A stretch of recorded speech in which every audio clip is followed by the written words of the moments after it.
Bonjour, ici Gilles pour actualité-dvd.com et DVD French Only et je vous parle de l'édition spéciale en DVD du film Castle in the Sky distribué par Disney et réalisé par Hayao Miyazaki.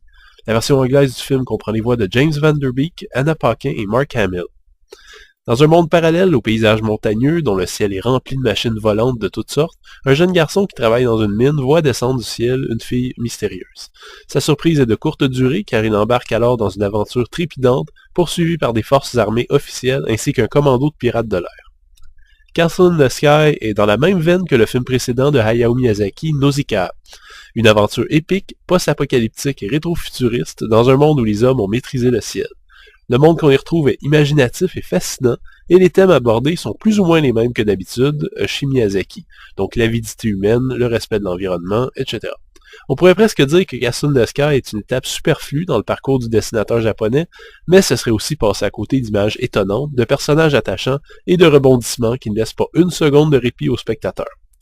La carrière de Miyazaki oscille souvent entre comédie fantaisiste, fantaisie légère, et parfois aventure à grand déploiement. Castle in the Sky fait partie de cette dernière catégorie et devrait donc plaire un peu plus aux préadolescents et aux adolescents, ceux-là même qui ont trouvé Mon voisin Totoro un peu long. L'action est ininterrompue, les décors sont spectaculaires, bref ça brasse et ça bouge et tous nos sens sont comblés. L'animation est un peu plus simpliste que les films suivants des studios Ghibli, mais pour un film de 1986, le spectacle reste de très grande qualité. On retrouve encore la fascination du réalisateur pour tout ce qui est engin volant et protection de l'environnement. Comme dans Nausicaa, ou quelques années plus tard, Princesse Mononoke, la nature est un personnage presque aussi important que les héros du film et demeure une entité vivante. C'est une vision animiste, orientale et traditionnelle de la nature, comme qu'on lit bien souvent quand on regarde ça ici, il y a des messages écologistes. Mais les films de Miyazaki ont une dimension symbolique et spirituelle un peu plus forte que simplement dire sauver les arbres. Les héros utilisent les forces naturelles et vivent avec, alors que les antagonistes vont généralement être un peu détachés de leurs racines et tenter de contrôler cette nature. Les trois films d'aventure épiques de Miyazaki, soit Nausicaa, Castle in the Sky et Princesse Mononoke, sont tous des variantes de cette même philosophie. Le tout, évidemment, dans un emballage extrêmement plaisant et divertissant. Le DVD est présenté en 1:85 anamorphique avec des pistes audio en anglais, en français 5.1 ainsi qu'en japonais Dolby 2.0. On peut choisir des sous-titres en anglais ou en français et même chose pour les bonus.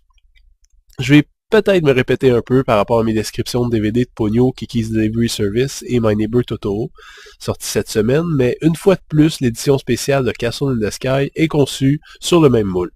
Sur le premier DVD, John Lasseter nous introduit le film, il nous dit qu'on a fait le bon choix parce que c'est super bon.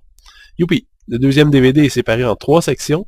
La première comprend le film en entier en storyboard, la seconde comprend toute une série de mini-documentaires et entrevues avec Hayao Miyazaki, son producteur et son compositeur, bien que l'entrevue avec ce dernier soit la même que sur les 3 autres DVD des films de Hayao Miyazaki sortis le 2 mars. Les segments sont très, voire trop courts, mais demeurent extrêmement intéressants. Une dernière section de bonus est assez inutile si vous connaissez déjà Castle in the Sky, Kiki's Delivery Service, My Neighbor Totoro et Ponyo, puisqu'elle vous présente rapidement les différents mondes et personnages présentés dans ces films. Castle in the Sky n'est pas nécessairement le film le plus profond de Hayao Miyazaki, mais il propose un voyage plein d'imagination et de rebondissements, en compagnie de 2 sympathiques héros et de leurs pittoresques alliés. Un divertissement sain, dénué de tout second degré et qui devrait plaire à toute la famille. C'était Gilles, merci, bon visionnement.